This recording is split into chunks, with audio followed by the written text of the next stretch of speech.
नागपुर में खो गए थे, दिल्ली में मिल गए, जामिया ने जाके पकड़ लिया। भाई नवरिया जी। आदरणीय राजकुमार आनंद जी, मंत्री समाज कल्याण मंत्रालय, दिल्ली सरकार,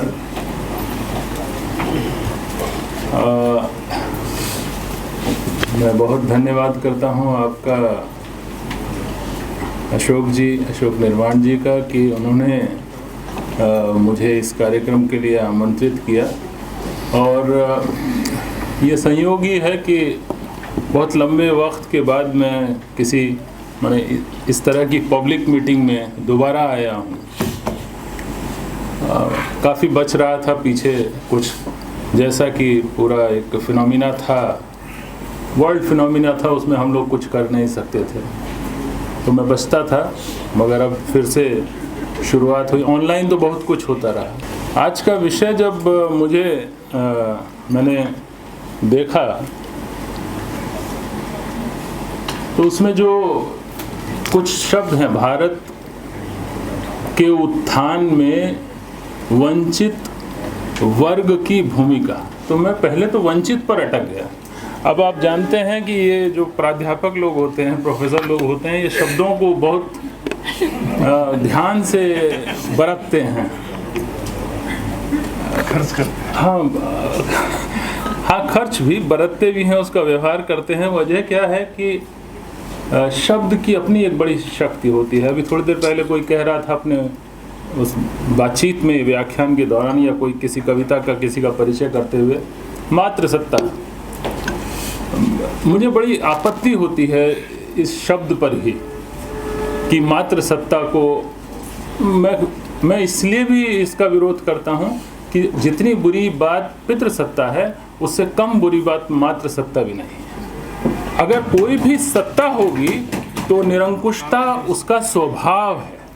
तो आज अगर आप मातृसत्ता को सौंप देंगे चीज़ें, तो वो सारे अवगुण जो आज पितृसत्ता में हैं, 50-100 साल बाद मातृसत्ता में भी आ जाएंगे। इसलिए सत्ता जो है वो संतुलन में अच्छी लगती है, न मातृसत्ता हो न पितृसत्ता हो, सत्ता ना हो, दोनों का समन्वय हो, तालमेल हो। तो ये एक मुझे लगता है कि इस बात का ख्याल रखना चाहिए। इसीलिए मैंने कहा कि शब्दों का जो व्यवहार होता है उसका बहुत ध्यान रखता हूँ, और प्राध्यापक लोग सभी रखते हैं। तो जब वंचित शब्द मुझे ध्यान आ रहा था तो मैंने सोचा ये वंचित की भूमिका या योगदान या उनका जो कंट्रीब्यूशन है, जो भी हम जिसका जिक्र कर रहे हैं, वंचित का मतलब है जिसे छला गया।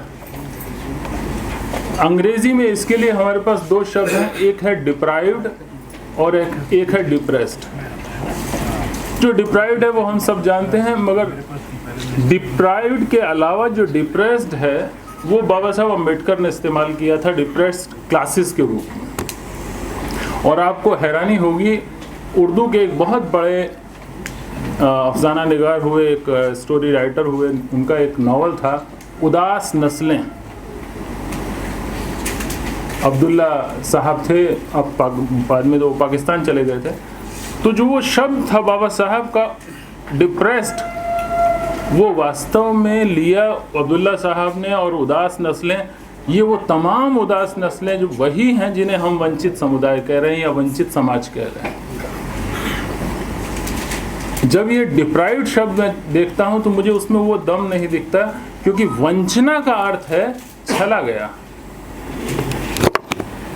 और जिसे छला गया है उसकी तो ऑटोमेटिकली एक भूमिका हो गई। उसकी भूमिका कैसे हो गई कि जिसका जो हक था, जिसकी जो चीज़ें थी, अगर उससे वो छल से ले ली गई, चाहे किसी भी तरह ली गई, संसाधनों पर जो कब्जा हुआ, जो बार बार बातचीत में निकल कर आ रहा है कि कैसे बदलाव आएगा। बदलाव ऐसे आएगा कि संसाधनों पर एक उनका भी प्रतिनिधित्व होना चाहिए, उनका भी समावेश उसमें होना चाहिए, इंक्लूजन होना चाहिए, जो अभी तक एक्सक्लूड है। तो मुझे लगता है कि वो अपने आप, वो जो वंचित वर्ग जिसे हम अब तक कह रहे हैं, वो फिर वंचित नहीं रहेगा। चाहे वो स्त्रियां हों, चाहे वो दलित हों, चाहे वो पिछड़े वर्ग हों, चाहे वो आदिवासी हों, चाहे वो अल्पसंख्यक समाज, कोई भी, मैं उसके सबके लिए कह रहा हूँ। असल में बड़ी दिक्कत इस बात से आती है मुझे, मैं ये बात कहते हुए हिचकता हूँ कई बार, क्योंकि सबसे पहले दलित लोग नाराज़ हो जाते हैं मुझसे। मैं ये कहता हूँ कि आप लोगों ने ये क्या रट लगा रखी है, पता नहीं, कि भगवान गौतम बुद्ध जो थे वो क्षत्रिय थे, वो क्षत्रिय थे। पता नहीं कहाँ से आपके पास ये सोर्स है कि वो क्षत्रिय थे, आपने उनको क्षत्रिय बना दिया है। तो अगर वो क्षत्रिय थे तो मैं ये भी कहूँगा फिर साथ में कि राजकुमार आनंद जी भी क्षत्रिय हैं। इसकी एक वजह मैं बताऊंगा आपको कि वो क्यों क्षत्रिय हैं। वो राज सत्ता में बैठे हैं, और अगर आप वर्ण व्यवस्था के हिसाब से चलते हैं तो जो राजकाज का काम देखता है वो क्षत्रिय होता है, जो व्यापार का काम देखता है वो वैश्य होता है, जो पढ़ने पढ़ाने का काम करता है हमारे जैसे लोग वो ब्राह्मण होते हैं। तो मैं ब्राह्मण हो गया, और ये आनंद जी जो हैं वो क्षत्रिय हो गए, और वो जो लोग बाकी जो बच गए हैं वो सब शूद्र हो गए। हमने उनको, गौतम बुद्ध को भी इसी तरह से क्षत्रिय मान लिया, जबकि हम सब जानते हैं वो एक गणतंत्र था और वो शाक्य वंश के थे। हमें ये ध्यान रखना होगा कि हम वर्ण व्यवस्था का चश्मा जब भी लगाएंगे तब हम दूसरे सभी लोगों को उन जातियों में, उन वर्णों में बांट देंगे। हमें कोशिश ये होनी चाहिए कि हम सबसे पहले, जैसे हम लड़ते हैं वर्ण व्यवस्था से, हमें उसे लड़ना नहीं है, हमें उसे उठाकर एक तरफ रख देना है। मगर हम कर क्या रहे हैं, हम इसका बिल्कुल उल्टा कर रहे हैं। हम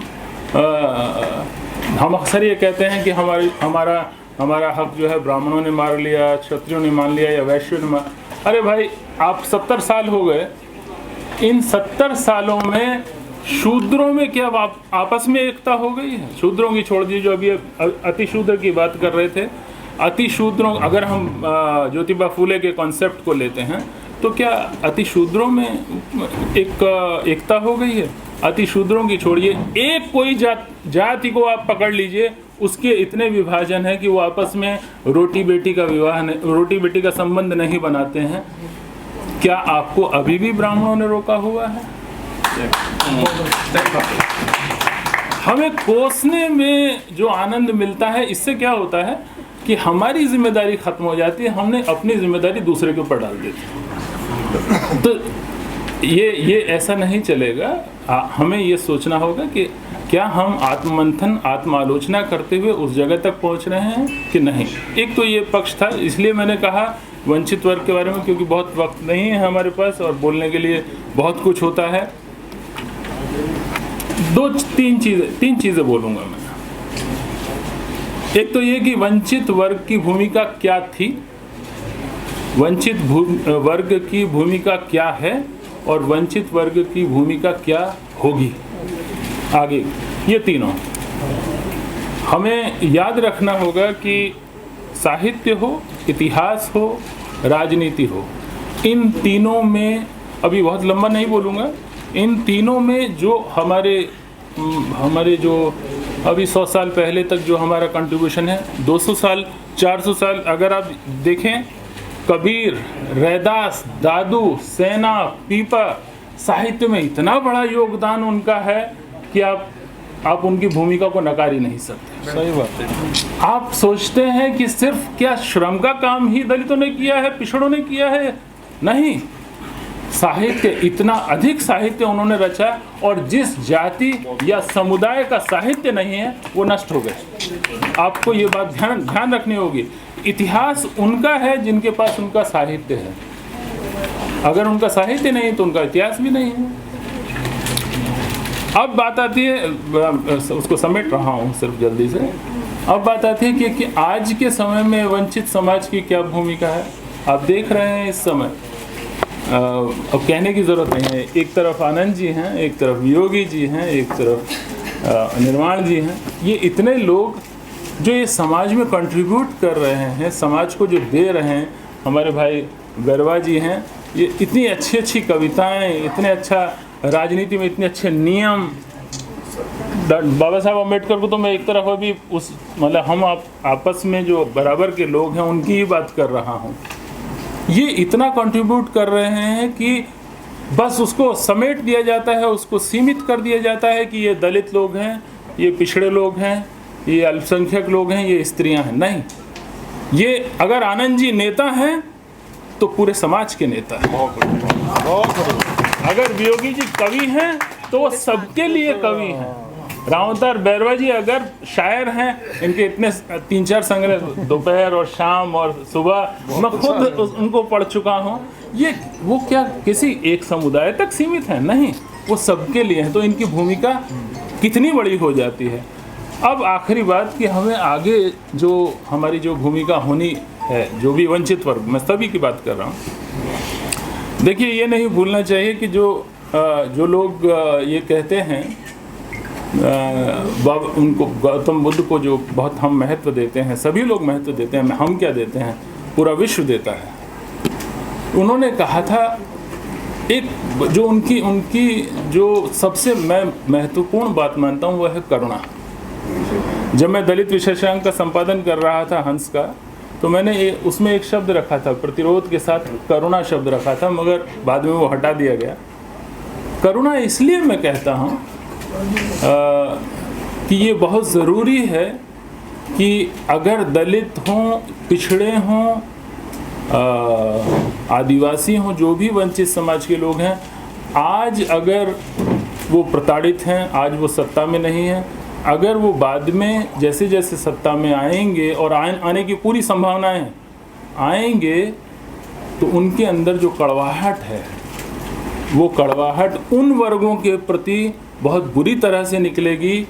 इसलिए ज़रूरी है कि बुद्ध की उस करुणा को याद रखें और उसका हाथ ना छोड़ें। ये मैं इसलिए कह रहा हूँ ये बात। अभी हमारे शायद मुझे याद है बसवाला जी ने इस बात को छेड़ा था कि दक्षिण अफ्रीका में इस तरह से किसी ने जो वाइट थे, उन्होंने ब्लैक लोगों के लिए काम किया। केलर का नाम लिया था। मैं एक और नाम लेता हूँ, नाम तो अभी नहीं, कि उन्होंने क्या किया कि गोरे लोगों से कन्फेशन कराना शुरू कर दिया, सामूहिक कन्फेशन, कि हमारे पूर्वजों ने आपके पूर्वजों के साथ अत्याचार किए थे और हम उनके लिए क्षमा मांगते हैं। ये कोई मामूली बात नहीं थी, ये बहुत बड़ी बात थी। वो लोग जानते थे कि जैसे ही काले लोग ताकत में आएंगे, अश्वेत लोग ताकत में आएंगे, सबसे पहले इनकी हत्याएं होंगी। तो जब उन्होंने माफ़ी मांग ली तो बात ख़त्म ही हो गई। तो अगर ये जो आदान प्रदान दोनों तरफ से हो, दलितों, पिछड़ों और स्त्रियों की तरफ से ये हो कि हम इनके प्रति करुणावान रहेंगे, और उनकी तरफ से ये हो कि हमारे जो पूर्वजों ने किया था वो हम नहीं करेंगे। मुझे लगता है कि जो भविष्य का भारत होगा वो बहुत बहुत सुंदर होगा। इसके लिए हमें कोशिश करनी चाहिए। माफ़ी चाहता हूँ, बहुत लंबा बोलने की अभी स्थिति नहीं है, और धन्यवाद सभी का। आपसे बहुत बहुत धन्यवाद सर। आपने बहुत खूबसूरती से विषय को टच किया और बहुत सारी ऐसी बातें थी जिनसे हम लोग भी अनजान थे। आपका बहुत बहुत धन्यवाद। हमारे चैनल बहुजन दस्तक को लाइक, शेयर, सब्सक्राइब देखना मत भूलिएगा। जय भीम, जय भारत, जय संविधान, नमो बुद्धाय। धन्यवाद। चैनल आर्थिक समस्या से गुजर रहा है। अगर आप बहुजन समाज में बाबा साहेब अम्बेडकर और तथागत बुद्ध की विचारधारा को अधिक से अधिक लोगों तक पहुंचाना चाहते हैं तो हमें आर्थिक सहयोग प्रदान करें, ताकि हम अपने चैनल के माध्यम से देश विदेश में समता, बंधुता, एकता और संवैधानिक अधिकारों को ज्यादा से ज्यादा लोगों तक पहुंचा सकें। आप अपनी सहायता राशि नीचे लिखे खाते में जमा करा सकते हैं। खाता धारक गौतम रत्ना, खाता संख्या 31695768 651 IFSC कोड SBIN 0060336 बैंक भारतीय स्टेट बैंक। आप हमारे बैंक खाते का विवरण स्क्रीन पर भी देख सकते हैं। रोको मत हमें, टोको मत हमें, आगे बढ़ते जाना है। जय भीम का नारा लगाना है, जय भीम का नारा लगाना है। जय भीम, जय भीम। मैं गौतम रत्ना आपका बहुजन फिल्म प्रोडक्शन में स्वागत करता हूं और आप हमारे प्रोडक्शन हाउस के अंदर अपना कैरियर बना सकते हैं as a film director, as a producer and actor and actress and editor and cinematographer also. अगर आपको फिल्म से रिलेटेड कुछ भी प्रोजेक्ट आपको बनवाना है तो हमारे पास में पूरा सेटअप है, जिसमें फिल्म कैमरा है, शूटिंग लाइट्स है और एडिटिंग है। सारा A to Z एक ही जगह पर आपको हमारे यहाँ पर मिल जाएगा। तो दोस्तों आप हमें कांटेक्ट कर सकते हैं हमारे नंबर्स पर 9810085714 और 8510005714। हमारे वेबसाइट पे विजिट कर सकते हैं www.filmserviceindia.com और हमें मेल भी कर सकते हैं gautamfilmsproduction@gmail.com पर। धन्यवाद।